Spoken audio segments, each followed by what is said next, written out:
OMR shade பண்ணும்போது எந்த தவறுகளும் பண்ணிடாதுங்க. ஏன்னா வந்து பார்த்தீங்கன்னா இன்வேலிட் ஆகிறதுக்கான வாய்ப்பு நிறையா இருக்கும். அப்போ அந்த ஓஎம்ஆர் ஃபில் பண்ணும்போது தெளிவாக என்னென்ன இன்ஸ்ட்ரக்ஷன் சொல்லியிருக்காங்க தெளிவாக பார்த்து அதில் இருக்கிற நம்பர்களை வந்து சரியாக வந்து ஃபில் பண்ணிடுங்க. அதுதான் வந்து நீங்கள் வெற்றி அடைஞ்சிருவீங்க. வெற்றி அடைஞ்சு சார் நான் வெற்றி அடைஞ்சிட்டேன் அப்படின்னு சொல்லிட்டு நீங்கள் வந்து சொல்ல தான் போகிறீங்க. அந்த விஷயத்துக்காக நாங்கள் வந்து வெயிட் பண்ணுறோம். வணக்கம், welcome to Arignar Anna IAS academy. Special TET exam எல்லாரும் நாளை மற்றும் நாளை மறுநாள், அதாவது ஜூலை 4 மற்றும் 5 தேதிகளில் பேப்பர் 1 மற்றும் பேப்பர் 2 எக்ஸாம் எழுதுக்க எல்லாருக்குமே தயாராகிட்டாங்க. இந்த நேரத்தில் ஆசிரியர்கள் தெரிஞ்சிக்க வேண்டிய விஷயம் என்னென்னா, அந்த எக்ஸாமில் 50% மதிப்பெண் எடுக்கணும். அதாவது 75 மதிப்பெண் நம்ம கட்டாயம் எடுத்தால் தான் நம்ம வந்து பார்த்தோன்னா பாஸ். இதுக்காக தான் பார்த்தோன்னா இத்தனை நாள் வந்து உழைச்சிட்டு இருந்தோம். இத்தனை நாள் நம்ம நிறைய விஷயத்தை பார்த்துருப்போம். இந்த ஒரு 5 நிமிஷம் சொல்கிற விஷயத்தை நம்ம பார்த்தீங்கன்னா இந்த ஒரு எக்ஸாமை பார்த்தோன்னா ஈஸியாக வந்து செக்யூர் பண்ணுற மாதிரி இருக்கும். ஏன்னா லாஸ்ட் மினிட்ல எக்ஸாம் டைமில் பார்த்தோன்னா வந்து தப்பு பண்ணுற விஷயமே இந்த ஒரு சில விஷயங்கள் தான் பார்த்தோன்னா தப்பு பண்ணுறதா இருக்கும். அப்போ இந்த விஷயங்களை நம்ம சரி பண்ணிட்டோம்னா ஆட்டோமேட்டிக்காக இந்த எக்ஸாம்ஸ் தான் நம்ம கிளியர் பண்ணலாம். இதுக்கு முன்னாடி இருந்தவங்களும் சரி, இதுக்கு முன்னாடி படித்தவங்களும் சரி, படிக்காதவங்களும் சரி, எல்லாருக்கும் பார்த்தோன்னா வந்து போட்டிக்காலம் பார்த்தோன்னா ஒரே இடம் தான். நாளைக்கு அதாவது அந்த 3 மணி நேரம் தேர்வுகள் தான் நம்முடைய மதிப்பெண்ணை பார்த்தோன்னா தீர்மானிக்க போகுது. அப்போ அந்த தேர்வு நடக்கக்கூடிய இடத்துல நம்ம எப்படி செயல்படணும், முதல்ல அந்த தேர்வுக்கு போகிறதுக்கு முன்னாடி நம்ம மனநிலை எப்படி வச்சுக்கணும், முதல்ல தேர்வுக்கு என்ன கொண்டு செல்ல போகணும் அப்படின்றதான் நம்ம இந்த வீடியோவில் பார்க்க போகிறோம். ஃபஸ்ட்டு வந்து பார்த்தோன்னா எல்லாருக்கும் உங்களுக்கு ஹால் டிக்கெட் அப்படின்ற ஒரு ஹால் டிக்கெட் பார்த்தோன்னா வந்து கொடுத்துருப்பாங்க. நிறைய மாணவர்களுக்கு ஹால் டிக்கெட் வர்றதில் பார்த்தோன்னா ஒரு சில இஷ்யூ வந்துச்சு. அதுக்கு சென்னை கேம்பில் வந்து பார்த்தோன்னா ஒரு கேம்ப் அரேஞ்ச் பண்ணி அவங்க பார்த்தோன்னா ஹால் டிக்கெட் வந்து கொடுத்துருந்தாங்க. அதுக்குள்ளேயே பார்த்தோன்னா ஒரு சில இந்த நம்முடைய வெப்சைட்டே பார்த்தோன்னா சீர் செய்து மாணவர்களுக்கு பார்த்தோன்னா அவங்களே டவுன்லோட் பண்ணுற மாதிரிலாம் வந்து கொடுத்துருந்தாங்க. எல்லாருக்கிட்டையும் கட்டாயம் இருக்க வேண்டிய விஷயம் என்னென்னா, ஃபஸ்ட்டு ஹால் டிக்கெட் அப்படின்றது பார்த்தோன்னா நீங்கள் ஒரு ஜெராக்ஸ் போட்டு கையில் ஹார்ட் காப்பியாக வச்சுக்கோங்க. ரெண்டாவதாக என்ன வச்சுக்கணும்னு பார்த்தீங்கன்னா வந்து ஹால் டிக்கெட் எடுத்தாச்சு, அது கூடவே நம்முடைய ஆதார் கார்டு, ஓட்டர் ஐடி, அப்படி இல்லைன்னா பார்த்தோன்னா வந்து நம்முடைய டிரைவிங் லைசன்ஸ், இது மூணுத்தில் ஏதாவது கவர்மெண்ட் ப்ரூஃபாக பார்த்தோன்னா ஒரே ஒரு ஐடென்டி கார்டு மட்டும் பார்த்தோன்னா எடுத்துங்க. அதுக்கப்புறம் எல்லோரும் கட்டாயமாக எடுத்துக்க வேண்டிய விஷயம் என்னென்னா வந்து பிளாக் பாயிண்ட் பென். நீங்கள் வந்து ப்ளூ பென் எடுத்து போயிட்டீங்கன்னா அந்த பேப்பர் பார்த்தோன்னா வந்து இன்வேலிட் ஆகிடும். அதனால் எடுத்துக்க போன்ற விஷயம் என்னென்ன இருக்குன்னா பிளாக் பாயிண்ட் பென், இது மூணும் பார்த்தோன்னா வந்து கம்பல்சரி பார்த்தோன்னா வந்து நீங்கள் எடுத்துகிட்டு போயே ஆகணும். ப்ளஸ் அடிஷனலாக பார்த்தோன்னா ஒரு சிலர் நம்ம தேர்வு எழுதக்கூடிய ஆசிரியர்கள் பார்த்தோன்னா வந்து தண்ணி நம்ம சாப்பிடுவோம். தண்ணி வந்து பார்த்தோன்னா கிளாஸ் ரூம்ஸில் வந்து கொடுக்காம போயிடுவாங்க. அதனால் நீங்கள் வந்து ஒரு ஒயிட் பாட்டிலில் தண்ணி ஃபில் பண்ணி நீங்கள் எடுத்துகிட்டு போங்க. கண்டிப்பாக வந்து எடுத்துகிட்டு போகலாம். அதுக்கப்புறம் எல்லாருக்கும் இருக்கக்கூடிய ஒரு முக்கியமான டவுட் என்னென்னா வந்து, சார் மொபைல் ஃபோன் வந்து எடுத்துகிட்டு போகலாமா, அதை எங்கே சார் எடுத்து போய் வைக்கணும் அப்படின்னு சொல்லுவாங்க. மொபைல் ஃபோன் எடுத்துகிட்டு போகலாம் நீங்கள், ஆனால் அந்த ஃபோனை வந்து பார்த்தோன்னா நம்முடைய எக்ஸாம் சென்டர் ரூம்குள்ளே வந்து எடுத்துகிட்டு போக முடியாது. அப்போ அந்த இடத்துல நீங்கள் என்ன பண்ணால், நம்முடைய லேடிஸ் பெரும்பாலும் எழுதுகிற நபர்களாக இருந்தால் நீங்கள் வந்து ஸ்கூட்டியில் அந்த பேட் டிக்கி ஓப்பன் பண்ணி பார்த்தோன்னா போடுற மாதிரி ரெடி பண்ணிக்கங்க. ஏன்னா வந்து நமக்கு தனியாக எப்படியா இருந்தாலும் ரூம் வந்து கொடுப்பாங்க. அதாவது அந்த எக்ஸாம் பொருட்களை வைக்கிறதுக்கு தனியாக ஒரு ரூம் வந்து கொடுப்பாங்க. அப்படி கொடுத்தாலுமே அந்த இடத்துல வந்து பொருள் மிஸ் ஆனால் நிர்வாகம் வந்து எந்த வித பொறுப்பும் எடுத்துக்காது. அதனால் மேக்ஸிமம் பார்த்தோன்னா இந்த மொபைல் ஃபோனு முக்கியமான பொருட்கள் எதாவது எடுத்துகிட்டு போகிறீங்கன்னா நீங்கள் அந்த விஷயத்தை என்ன பண்ணுங்கள், உங்களோட வண்டியில் வந்து போட்டுருங்க.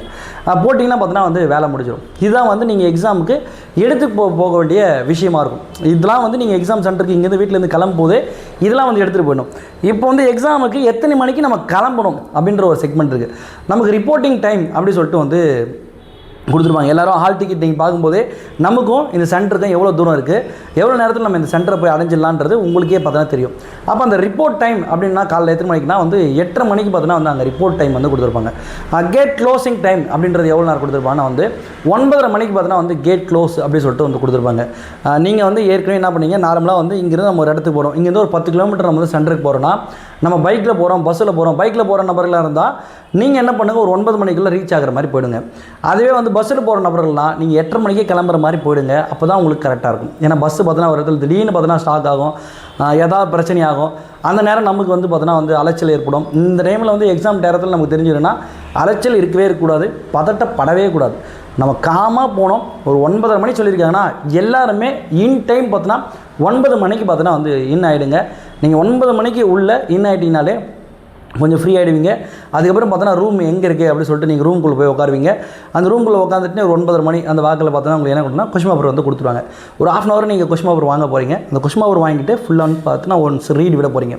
அதாவது நீங்கள் அந்த கொஸ்டின் பேப்பர் வந்து ஷேட் பண்ணக்கூடாது. அதுக்கு என்ன பண்ணுவாங்க, அதுக்கு முன்னாடி கொடுப்பாங்கன்னா அந்த கொஷின் பேப்பரை வச்சு ஏதாவது கரெக்ஷன் இருக்கா அப்படின்ற விஷயம் மட்டும் நம்ம ஃபுல்லாக வந்து ஒன்ஸு அனலைசிஸ் பண்ணுற மாதிரி இருக்கும். அதை நீங்கள் ஃபுல்லாக பார்த்துட்டு எதுவும் இல்லை அப்படின்னோடனே உங்களோட ஹால் டிக் நம்பர் நீங்கள் என்ன பண்ணுங்க உங்கள் கொஷின் பேப்பர் மேலே எழுத போகிறீங்க. இல்லை ஒரு சில பகுதிகளில் பேஜ் வந்து பார்த்தீங்கன்னா பிரிண்டட் ஆகலை அப்படின்னீங்கன்னா அதை உடனடியாக நீங்கள் என்ன பண்ணணும், அந்த ரூமில் இருக்க உங்களுக்கு ஒன்று இன்சார்ஜ் ஒருத்தர் இருப்பாங்க, அவங்கக்கிட்ட சொல்லிட்டிங்கன்னா அவங்க உடனடியாக அதுக்கு என்ன ரெட்டிஃபை என்ன மாற்று வழி என்ன செய்யணுமோ அதை செஞ்சு உடனடியாக உங்களுக்கு பண்ணிவிடுவாங்க. நீங்கள் கடைசி நேரம் வரைக்கும் பார்த்துட்டு ஒரு 10 கொஷின் பார்த்தீங்கன்னா பிரிண்ட் ஆகலை, நம்பர் ஒரே மாதிரி இருக்குது அப்படின்னு சொன்னீங்கன்னா அந்த நேரத்தில் எதுவுமே பண்ண முடியாது. அந்த நேரத்தில் உங்களுக்கு இன்னும் பதட்டங்கள் பார்த்தீங்கன்னா வந்து அதிகமாகிடும். அப்போ உங்களுக்கு பார்த்தீங்கன்னா 10 மணிக்குள்ளே இந்த ப்ராசஸ்லாம் முடிஞ்சிடும். 10 மணிக்கு பார்த்தீங்கன்னா உங்ககிட்ட 10 மணிக்குள்ளே உங்ககிட்ட OMR வந்துடும். மொத்தம் வந்து ஒரு 150 கேள்வி இருக்கும். அந்த ஃபஸ்ட்டு பார்த்தோன்னா வந்து 150 கேள்விகள் பார்த்தோன்னா நமக்கு ஸ்கோரிங் ஏரியாவாக இருக்குது. இப்போ பேப்பர் 1 எழுதக்கூடிய நபர்களாக இருந்தாங்கன்னா அவங்களுக்கு என்ன இருக்குது, தமிழ், இங்கிலீஷ், சைக்காலஜி, அப்புறம் பார்த்தீங்கன்னா மேக்ஸு, EVS அப்படின்னு சொல்லிட்டு ஒரு 5 பகுதிகளாக இருக்க போகுது. இந்த பேப்பர் எழுத போது எல்லாருக்கும் தெரிய பகுதி என்ன, முதல்ல வந்து இந்த கொஷின் பேப்பர் எப்படி இருக்க போகுது அப்படின்றத புரிஞ்சுக்கிங்க. இந்த கேள்வித்தாள் முழுக்க எளிமையாக தான் இருக்க போகுது. ரொம்ப கஷ்டமாலாம் வரப்போகிறதில்ல, ரொம்ப எளிமையாக இருக்க போகுது. சார் ரொம்ப எளிமைனா எப்படி சார், நம்ம பாஸ் பண்ணுறதுக்கு எவ்வளோ தேவை, 75 கேள்வி போட்டால் நம்ம பாஸ் அப்படி இருக்கீங்களா? எப்படியாப்பட்ட கேள்வியாக வந்தாலும் 50% கேள்விகள் ரொம்ப எளிமையாக இருக்கும்.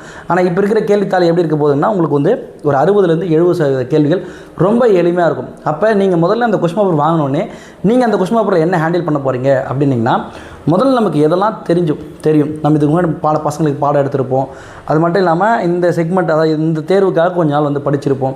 அப்போ நமக்கு ஏற்கனவே பிஎட்டில் படிக்கும்போது சைக்காலஜி நம்ம படிச்சிருப்போம். ஒரு சில மாணவர்கள் வந்து தமிழ் ஆசிரியராக இருப்பீங்க, ஒரு சிலர் ஆங்கில ஆசிரியராக இருப்பீங்க. அப்போ முதல்ல நீங்கள் என்ன பண்ணுங்கள், நமக்கு எந்த கேள்விகள்லாம் தெரியுமோ அந்த கேள்விகளை ஒரு ஒழுங்குபடுத்தி வரிசையாக நீங்கள் என்ன பண்ணுங்கள், ஒரு குறிச்சிட்டு வந்துடுங்க. அப்போ நீங்கள் இந்த ஃபஸ்ட் ரவுண்டு அப்படின்ட்டு நீங்கள் போகும்போதே உங்களுக்கு எவ்வளோ கேள்விகள் கிடச்சிடும் அப்படின்னம்னா, உங்களுக்கு ஏறத்தாழ பார்த்தோன்னா ஒரு 50லேருந்து 60 கேள்விகள் பார்த்தோன்னா நீங்கள் 100 பார்த்தோன்னா சரியாக போட்டுருங்க. அதாவது 150 கேள்விகளில் நீங்கள் இதெல்லாம் எனக்கு தெரியும் அப்படின்னு சொல்லிட்டு எடுத்து வைக்கும்போதே ஒரு 50லேருந்து 60 கேள்விகள் எளிமையாக வந்து போட்டுற மாதிரி இருக்கும். அப்போ மீதி பார்த்திங்கன்னா நம்மளுக்கு வந்து ஒரு 90 கேள்விகள் இருக்க போகுது. இந்த 90 கேள்விகளில் நீங்கள் திருப்பி கொஞ்சம் ஆழ்ந்து கொஞ்சம் பார்த்தோன்னா அது இப்போ மேக்ஸ் இருக்கும். இப்போ மேக்ஸை பார்த்தோன்னா நீங்கள் ஒர்க் அவுட் பண்ணிங்கன்னா அதுக்கான ஆன்சர்ஸ் வர மாதிரி இருக்கும். அப்போ அந்த மாதிரி விஷயங்கள்லாம் வந்து கொஞ்சம் பொறுமையாக நீங்கள் ஹேண்டில் பண்ணும்போது ஈஸியாக 90க்கு ஒரு 20 கேள்வி போடுறதெல்லாம் பெருசாக இருக்காது. சரிங்களா? ரொம்ப வந்து பொறுமையாக காமாக ரொம்ப சாட்டிஸ்ஃபேக்ஷனாக ஃபஸ்ட் ரவுண்டு ரொம்ப பொறுமையாக எடுத்துக்கங்க. ஏன்னா முதல்ல வர கேள்விகள் எல்லாமே நமக்கு சரியாக இருக்கும். அந்த கொஸ்டின் பார்த்தோன்னே நமக்கு இது ஆன்சர் வரும் அப்படின்னு சொல்லிட்டு நமக்கு தோணும், அதுதான் ஆன்சராக இருக்கும். அதுவே நம்ம ஆன்சர் ஷேட் பண்ணும்போது நமக்கு என்ன தோணும்னா, திடீர்னு 7ஆம் அறிவு வந்து நம்மளுக்கு ஒர்க் ஆகும்போது என்ன ஆகும்னா, இது ஆன்சராக இருக்காது, இதுக்கு வேறு ஆன்சராக இருக்கும் அப்படின்னு சொல்லிட்டு நம்மளுக்கு மாற்ற தோணும். அப்படி எதுவும் மாற்றாதீங்க. நமக்கு எது ஃபஸ்ட்டு வந்து தோணுதோ அதுதான் ஆன்சர். அந்த விஷயத்தை கரெக்டாக கொண்டு போயிடுங்க. அந்த விஷயத்தை முடிச்சுட்டு அடுத்ததாக என்ன பண்ணுங்கள், செகண்ட் ரவுண்டு போகிறீங்க. செகண்ட் ரவுண்டை தெளிவாக போட்டு வரப்பீங்க. 3ஆவது ரவுண்டு பார்த்தோன்னா சுத்தமாக எனக்கு எந்த கேள்விகளுமே தெரியல அப்படின்னு சொல்லிட்டு செக்மெண்ட் இருந்துச்சா, இப்போ என்னன்னா ஒரு ஃபஸ்ட் ரவுண்டில் ஒரு 60 கேள்விகள் போட்டுறீங்க. செகண்ட் ரவுண்டில் பார்த்தீங்கன்னா ஒரு 60 கேள்விகள் போட்டுறீங்க. இப்போ 60 பார்த்தா 120 கேள்விகள் நீங்கள் போட்டு முடிச்சிட்டிங்க. இப்போ மீதி பார்த்தோன்னா ஒரு 30 கேள்விகள் வந்திருக்கு. இந்த 30 கேள்விகளுக்கு எனக்கு சுத்தமாக எந்த கேள்வி போடணுன்னே தெரில சார், எனக்கு இது என்ன நான் எங்கே படித்த மாதிரியே எனக்கு தெரில அப்படின்னு சொல்லிட்டு தோண்டிட்டிங்கன்னா எதுவுமே யோசிக்காதீங்க. 30 கேள்விகளுக்கு ஒரே ஆப்ஷன் மெத்தட் வந்து ஃபில் பண்ணுங்கள். ஒரே ஆப்ஷனை தொடர்ச்சியாக பிடிச்சிங்கன்னா உங்களுக்கு அந்த அதுக்கு ஒரு செக்மெண்ட் இருக்குது. அப்போ அந்த அடிப்படையில் என்ன ஆகுதுன்னா உங்களுக்கு ஏறத்தாழ வந்து ஒரு 7லேருந்து 10 கேள்விகள் உங்களுக்கு ஈஸியாக செலக்ட் ஆகும். சரிங்களா? அப்போ 4 பார்த்தோன்னா 28 தான். குறைஞ்சபட்சம் 7 கேள்வி பார்த்தோன்னா கம்பல்சரி ரைட் ஆகணும். அப்போ 7லேருந்து 10 கேள்விகள் நீங்கள் சரியாக விடும். இதுவே நான் அங்கே மாற்றி ஷேட் பண்ணிங்கன்னா இந்த முன்னாடி இருக்கிற கேள்வி பின்னாடி இருக்கிறதுலாம் தெளிவாகும், அவுட் ஆகிடும். அப்போ முதல்ல உங்களுக்கு ஃபஸ்ட்டு என்ன பண்ண போகிறீங்க, தெரிஞ்ச கேள்விகளை ஃபுல்லாக போய் இறங்கிட போகிறீங்க. ரெண்டாவதாக என்ன பண்ண போகிறீங்கன்னா, ஓரளவுக்கு தெரிஞ்ச கேள்வியில் இது சரியாக இருக்கும் அப்படின்றத மட்டும் எடுத்து போட போகிறீங்க. சுத்தமாக தெரியாத கேள்விகள் என்ன பண்ண போகிறீங்கன்னா ஒரே ஆப்ஷன் மெத்தடை ஃபில் பண்ண போகிறீங்க. இது எழுதி முடிச்சுட்டு அப்படியே எடுத்து கொஸ்டின் பேப்பர் ஃப்ரீயாக வச்சுட்டு நீங்கள் அந்த OMR ஷேட் பண்ணும்போது எந்த தவறுகளும் பண்ணிடாதீங்க. ஏன்னா வந்து பார்த்தீங்கன்னா இன்வாலிட் ஆகிறதுக்கான வாய்ப்பு நிறையா இருக்கும்.